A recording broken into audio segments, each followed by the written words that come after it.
Welcome back to my channel nursing exams made simple. आज हम जो टॉपिक डिस्कस करने जा रहे हैं वो है medication administration and management. Last session हमने जो किया था वो क्वेश्चन आंसर का किया था। आई होप आपको वो सेशन अच्छा लगा होगा। इसके बाद आज चलो हम जो डिस्कस करेंगे ये फंडामेंटल्स ऑफ नर्सिंग में जो इंपॉर्टेंस रखता है ये topic exam point of view से बहुत इंपॉर्टेंट है। रग कैलकुलेशन के ऊपर, ट्रिप रेट के ऊपर या फिर मेडिकेशन के ऊपर, नर्सिंग रिस्पॉन्सिबिलिटी क्या है मेडिकेशन एडमिनिस्ट्रेशन के टाइम पर, ये सारे क्वेश्चन एग्जाम में आते हैं। तो ठीक है, आइए शुरू करते हैं।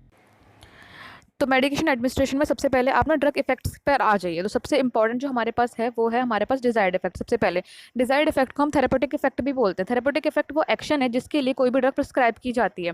फॉर एग्जाम्पल, अगर मैं किसी को एंटीएमेटिक प्रिस्क्राइब कर रही हूँ तो एंटीएमेटिक का काम क्या है? एंटीएमेटिक का काम है वॉमिटिंग रोकना। तो अगर वो वही काम कर रही है तो वो उसका डिजायर्ड इफेक्ट है। अगर मैं फीवर के लिए किसी को एंटीपायरेटिक दे रही हूँ और वो उस दवाई को लेने के बाद उसका जो फीवर है वो कम हो जाता है, तो ये हमें उस ड्रग का डिजायर्ड इफेक्ट मिल रहा है।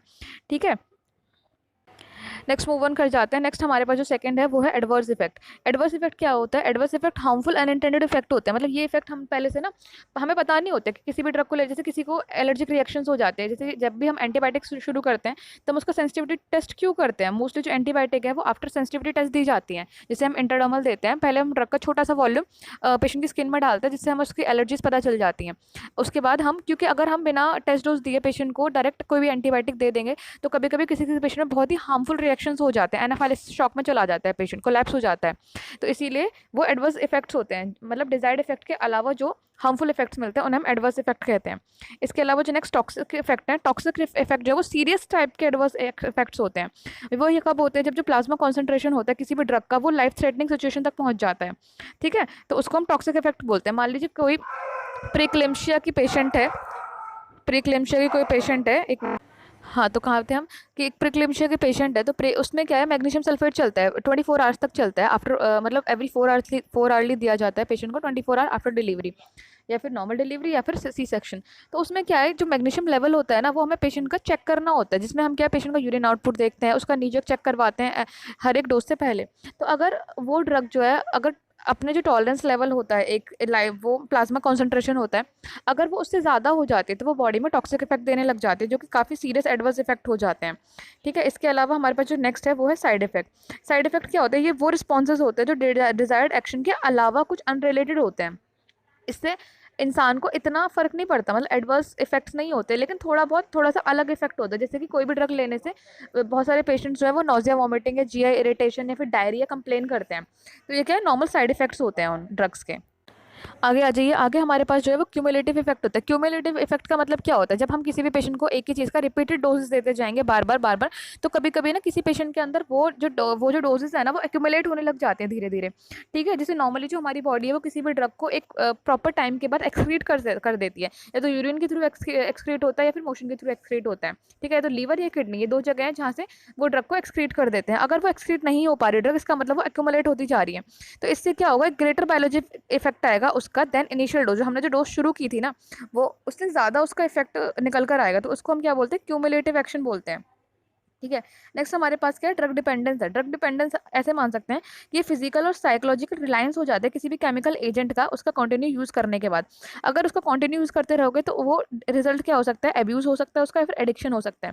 जैसे कि कोई पेशेंट पेन किलर लेता है, लेकिन कि अब वो इतनी पेन किलर लेना शुरू कर देता है कि वो उसका ड्रग डिपेंडेंस हो जाता है, कि वो मतलब इतना ज़्यादा उस पर साइकोलॉजिकली डिपेंड हो जाता है, फिजिकली डिपेंड हो जाता है कि उसका पेन ठीक ही नहीं होता बिना मेडिकेशन लिए।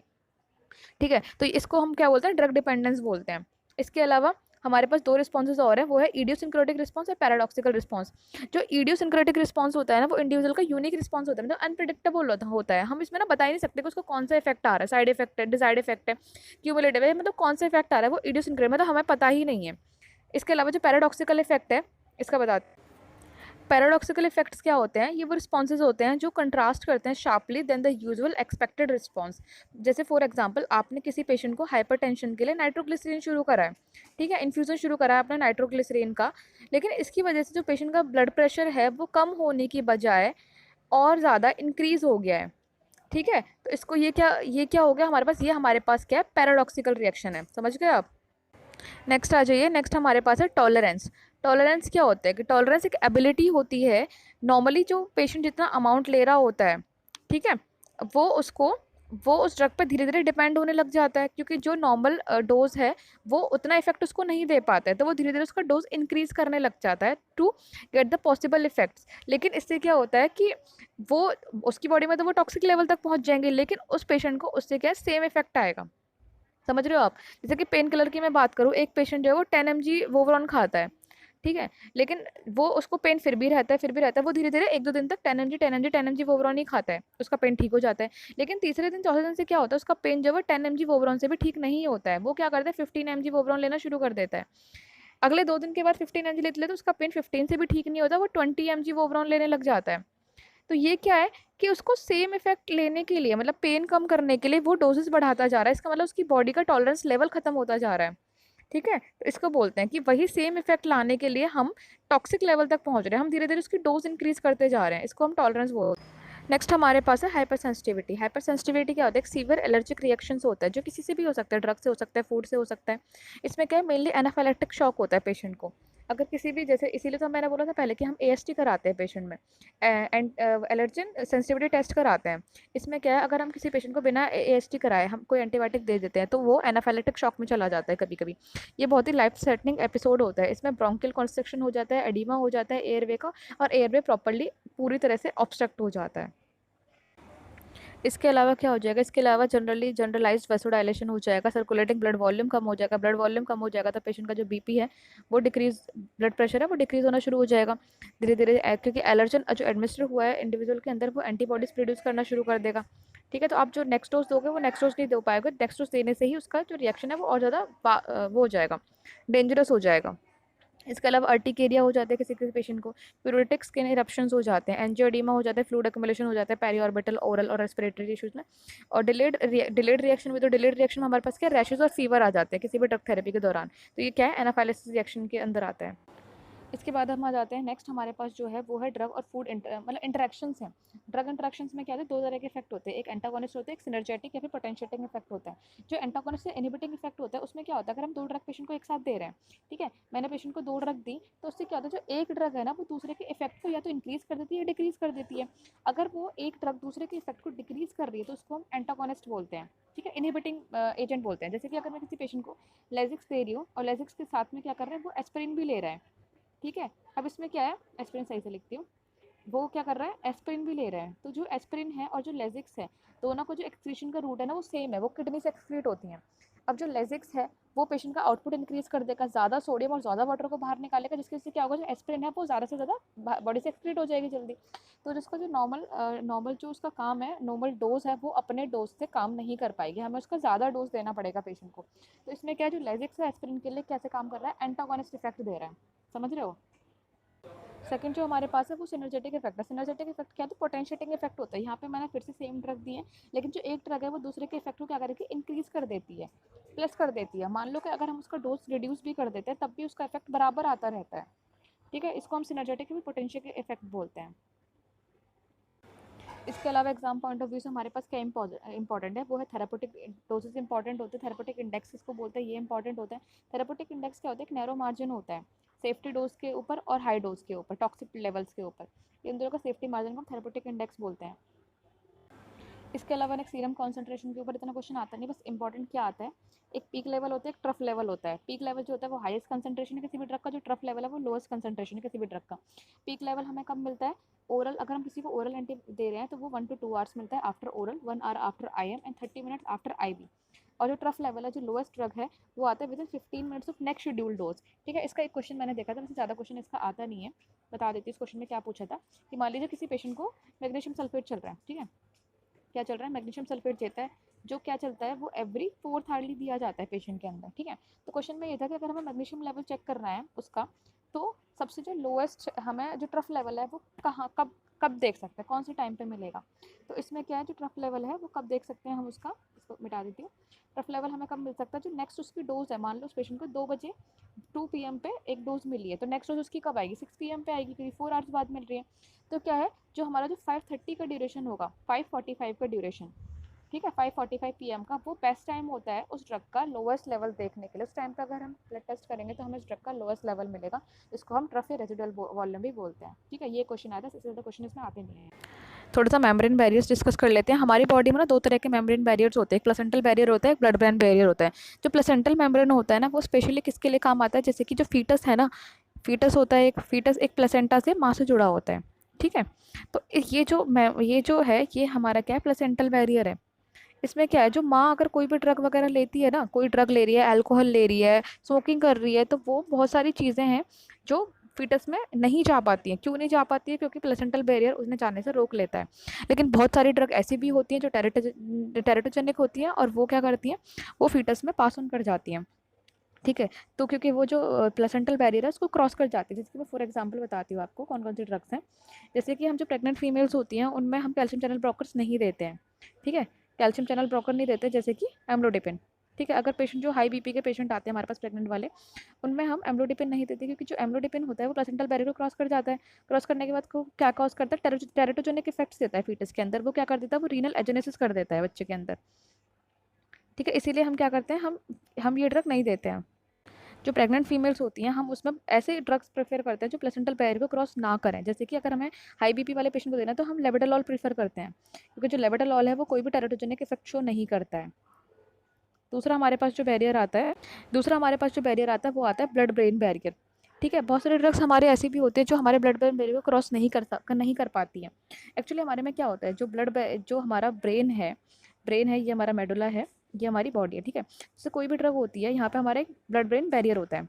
तो जो कोई भी ड्रग हम लेते हैं वो इसको क्रॉस नहीं कर पाती, लेकिन जब वो क्रॉस नहीं कर पाती वो इसके सेरेब्रल मेडुला से टकरा के वापस बॉडी में चली जाती है। तो इससे क्या होता है, जो हमारा सेरेब्रल मेडुला वो ट्रिगर हो जाता है। ये ट्रिगर हो जाएगा तो हमारी बॉडी में मेडुला किसके लिए होता है, वोमिटिंग सेंटर होता है। तो इसमें क्या थोड़ा सा नॉजिया वोमिटिंग जैसा इफेक्ट आता है, इसीलिए आता है।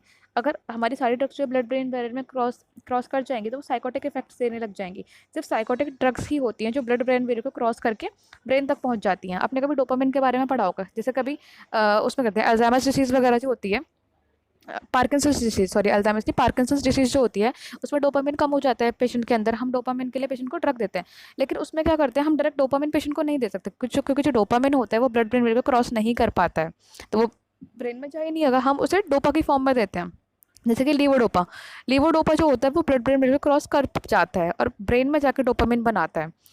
तो इसमें क्या इंपॉर्टेंट है हमारे लिए, ब्लड ब्रेन बैरियर इंपॉर्टेंट है। अब ठीक है, इतना सब हो गया। अब जो नर्सिंग ऑफिसर्स का सबसे ज़्यादा इंपॉर्टेंट है वो क्या है, nursing responsibilities related to medication administration. ये जो सबसे ज़्यादा इंपॉर्टेंट है। तो क्योंकि ये क्या है, हम जो एडमिनिस्ट्रेशन ऑफ वो करेंगे, हम उसे ब्लाइंडली फॉलो नहीं करेंगे। जो एडमिनिस्ट्रेशन है मेडिकेशंस का, उसको ब्लाइंडली फॉलो नहीं करेंगे कि हमारे पास एक लीगली रिटन प्रिस्क्रिप्शन है और हमने उसे ब्लाइंडली फॉलो कर दिया, चलो डॉक्टर जो भी लिख रहा है वो ठीक लिख रहा है। तो ऐसा नहीं होता है। मान लो किसी पेशेंट को आपने प्रिस्क्रिप्शन देखा है, उसमें उसको ना इंजेक्शन रेंटेक लिखा हुआ है। इंजेक्शन रेंटेक जो है 50 mg का होता है, लेकिन उनको याद रहा टैबलेट रेंटेक का और उसने 150 mg लिख दिया। तो आप 3 एम्प्यूल देने तो नहीं बैठोगे ना पेशेंट को। आप उसे डॉक्टर से पूछोगे कि आपने 150 mg क्यों लिखा हुआ है, क्या उसको 3 एम्प्यूल देना है, 1 एम्प्यूल देना है। तो यही चीज़ें होती हैं जो एज अ नर्सिंग ऑफिसर आपके लिए इंपॉर्टेंट होती हैं, क्योंकि जो आपको प्रिस्क्रिप्शन लिख रहा है डॉक्टर वो भी गलत हो सकता है, और आपको इस बात का ध्यान रखना है कि आपको उसे ब्लाइंडली फॉलो नहीं करना है। क्लिनिकल सेटिंग्स में से बहुत सारे एग्जांपल्स हो जाते हैं, क्योंकि जो डॉक्टर्स होते हैं ना वो कभी कभी इमरजेंसी में बहुत हरी में होते हैं और वो कुछ कुछ लिख के चले जाते हैं। तो आपको उस चीज़ का ध्यान रखना है। अगर वो कभी कभी क्या होता है, इंजेक्शन वोवरोन है, डिक्लोफेनिक सोडियम है, उसका IM की जगह IV लिख के चले जाते हैं, तो आप पेशेंट को डायरेक्ट IV तो नहीं दे दोगे, ठीक है। तो आपको इन चीज़ों का ध्यान रखना है, यहीं पर आपकी नर्सिंग रिस्पॉन्सिबिलिटी आती है। इसके अलावा क्या इंपॉर्टेंट है आपके लिए, जैसे कि जैसे ही आप किसी पेशेंट को मेडिकेशन एडमिनिस्ट्रेशन करने गए, सबसे पहले आपको क्या इंपॉर्टेंट है, आप कब कब चेक करोगे किसी भी मेडिकेशन का, जो कि उसका नाम क्या है और उसकी एक्सपायरी डेट क्या है। एक तो मेडिकेशन देने से पहले, ठीक है, फर्स्ट कब, मेडिकेशन देने से पहले। दूसरा, मेडिकेशन देते टाइम। तीसरा, मेडिकेशन देने के बाद। जैसे आपने किसी पेशेंट को मोनोसेफ देना है, ठीक है, तो मोनोसेफ देने, जैसे आपने देखा कि आपको उस पेशेंट को मोनोसेफ देना है, आपने सबसे पहले उठा के मोनोसेफ की वाइल उठाई, आपने उसका नाम देखा, आपने उसका एक्सपायरी डेट देखा। देन आप जब लोड करने गए उसको, तब दूसरी बार आपने फिर से दूसरी बार क्या करा, मोनोसेफ उठाया, उसका नाम देखा। लोड करने के बाद जब आप वाइल डिस्कार्ड करने गए हो, देन आप फिर से उठा के मोनोसेफ का वाइल देखो, उसकी एक्सपायरी डेट देखो। अगर आप 3 बार इस चीज़ को क्रॉस चेक करोगे तो आप कभी गलती नहीं करोगे, और आपको ये चीज़ ध्यान में रखनी है। इसके अलावा इंपॉर्टेंट मैं आपको जल्दी बता देती हूँ क्या है नर्सिंग रिस्पॉन्सिबिलिटी। एक तो आइडेंटिफाई करना है क्लाइंट को हमेशा सही से आइडेंटिफाई करो। एक नाम के 2 पेशेंट हो सकते हैं, ठीक है। इसके लिए क्या करना है आपको, कोई भी 2 आइडेंटिफायर्स लेने हैं। आप पेशेंट का नाम याद रखो। अगर पेशेंट का नाम एक जैसा हो जाता है तो आप पेशेंट का एमआरडी नंबर याद रखो, उसका बेड नंबर याद रखो, ठीक है। कोई भी आप 2 आइडेंटिफायर याद रखने हैं आपको, ब्लाइंडली आपको फॉलो नहीं करना है।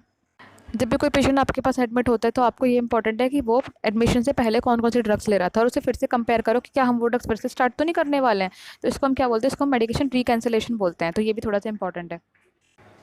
ये पूछ लो कि पेशेंट ओवर द काउंटर कोई ड्रग्स तो नहीं लेते हैं, हर्बल प्रोडक्ट या अल्कोहल तो नहीं लेते, क्योंकि इन सबके ड्रग इंटरेक्शंस हो जाते हैं। ये पूछो कि पेशेंट जो है वो अफोर्ड कर सकता है कि मेडिकेशंस को ला सकता है नहीं ला, कंपैटिबिलिटी चेक करो ड्रग्स की अदर मेडिकेशंस के साथ। इसके बाद जो नर्सिंग ऑफिसर होना चाहिए उसको ना सारे एब्रीविएशंस, इक्विवेलेंट सिंबल्स, इन सब के बारे में पता होना चाहिए ताकि वो उसको गलत ना प्रिडिक्ट कर ले कि डॉक्टर क्या लिख के गया। मान लो डॉक्टर Q4H लिख के गया है, अब उसको ये समझ ही ना है कि इसका मतलब क्या। इसका मतलब होता है एवरी 4 आवर हमें जो ड्रग है वो एवरी 4th हार्डली देनी है, लेकिन उसको ये बात समझना है, इसीलिए उसको सारी एब्रीविएशंस जो है वो याद होनी चाहिए। ठीक है, हमारे पास ये कुछ एब्रीविएशंस हैं जिसमें क्या इंपॉर्टेंट मैं आपको बताऊंगी। जैसे कि AD है, AD जो है वो राइट ईयर के लिए यूज़ किया जाता है। इसके अलावा AS है जो लेफ्ट ईयर के लिए यूज़ किया जाता है। AU है वो बोथ ईयर्स के लिए यूज़ किया जाता है। BD या फिर PID या फिर BDS, ये तीनों 2 टाइम्स अ डे के लिए यूज़ किया जाता है। GTT जो है वो ड्रॉप के लिए यूज़ किया जाता है। HS है वो एट बेड टाइम यूज़ किया जाता है, ठीक है। NPO नथिंग बाय माउथ या नॉट बाय ओरल एडमिनिस्ट्रेशन, इसके लिए यूज़ किया जाता है। OD वंस अ डे के लिए यूज़ किया जाता है। इसके अलावा OD राइट आई के लिए यूज़ किया जाता है। OS लेफ्ट आई के लिए यूज़ किया जाता है और OU बोथ आइज के लिए यूज़ किया जाता है।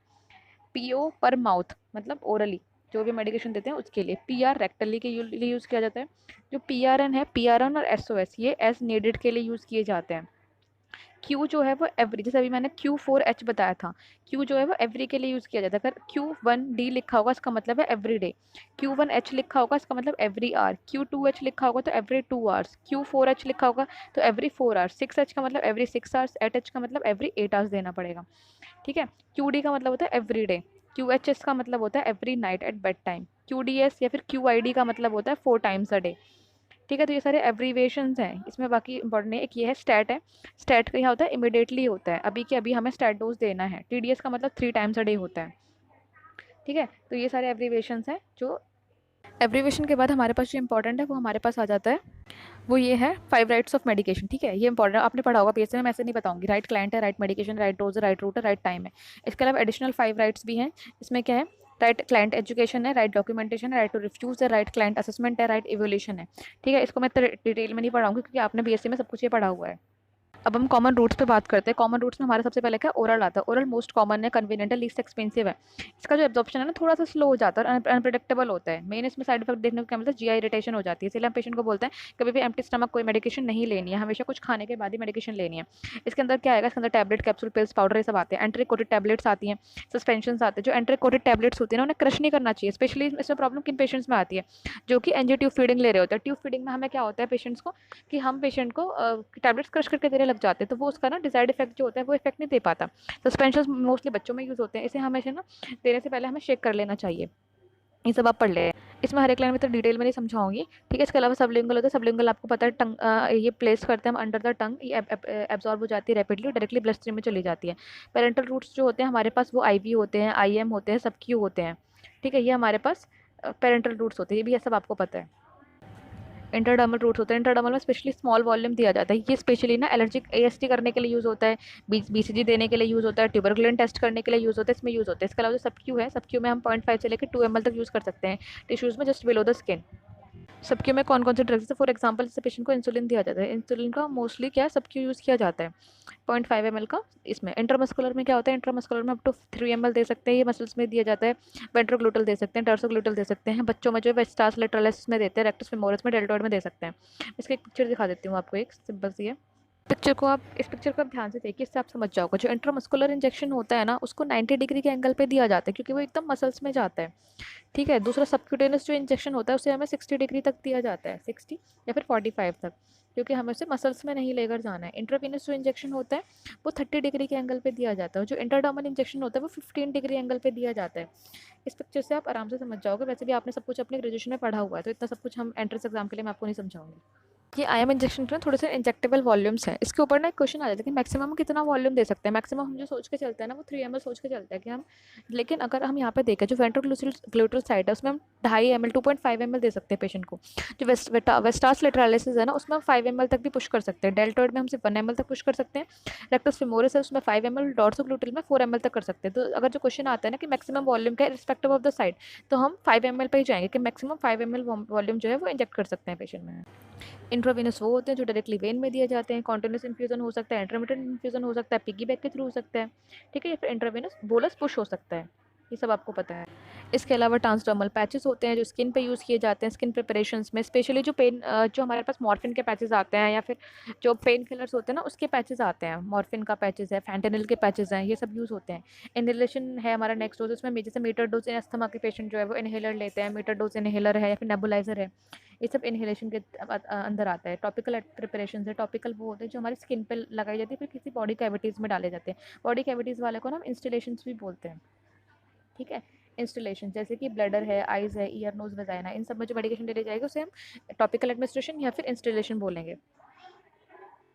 ओके, अब सबसे जो इंपॉर्टेंट चीज़ यहाँ पर आती है वो आती है हमारी ड्रग कैलकुलेशन। हम कैलकुलेशन कैसे करेंगे, उसका ये फॉर्मूला है कि हमारे पास क्या है, डिजायर्ड ऑर्डर डोज है और उसके हमारे पास अवेलेबल डोज है, मल्टीप्लाई करेंगे डिजायर्ड अमाउंट कितना है उसका और अवेलेबल अमाउंट हमारे पास कितना है, उससे निकल जाएगा। ये जब हम कुछ क्वेश्चंस निकालेंगे ना उसके बाद आपको ये फॉर्मूला आराम से समझ में आ जाएगा, ठीक है। इसके अलावा मैं आपको ड्रिप रेट भी बता देती हूँ। ड्रिप रेट का फॉर्मूला, नॉर्मल जो ड्रॉप फैक्टर होता है ना उसमें हमारा जो 1 ml है ना 1 ml में 15 से 20 ड्रॉप्स पर मिनट होती हैं, ठीक है। कितना होता है, 15 to 20 ड्रॉप्स पर मिनट होती है। एक जो आर होता है ना, एक आर में 60 मिनट्स होती हैं। तो हमें क्या निकालना है, अगर हमें ड्रॉप्स पर मिनट का निकालना है तो हम क्या करेंगे, सबसे पहले हमारे पास जो वॉल्यूम गिवन है, ठीक है, जितना वॉल्यूम हमें इन्फ्यूज़ करना है मल्टीप्लाई उसका जो ड्रॉप रेट है जैसे कि 15, ठीक है। उसके बाद हमारे पास जितना टाइम दे रखा है, टाइम इन मिनट्स, ठीक है। मिनट्स में करने के लिए हम क्या करेंगे, हम उसको मल्टीप्लाई कर देंगे, इसको हटाते हैं, हम उसे मिनट में करने के लिए क्या करेंगे, हम उसे मल्टीप्लाई कर देंगे 60 से। तो इससे हमारा जो है ड्रॉप पर मिनट निकल कर आ जाएगा इस फॉर्मूले से। हम थोड़े बहुत क्वेश्चन सॉल्व करेंगे ना तो हमें अपने आप समझ आ जाएगा। तो चलो थोड़े बहुत क्वेश्चन सॉल्व करके देखते हैं।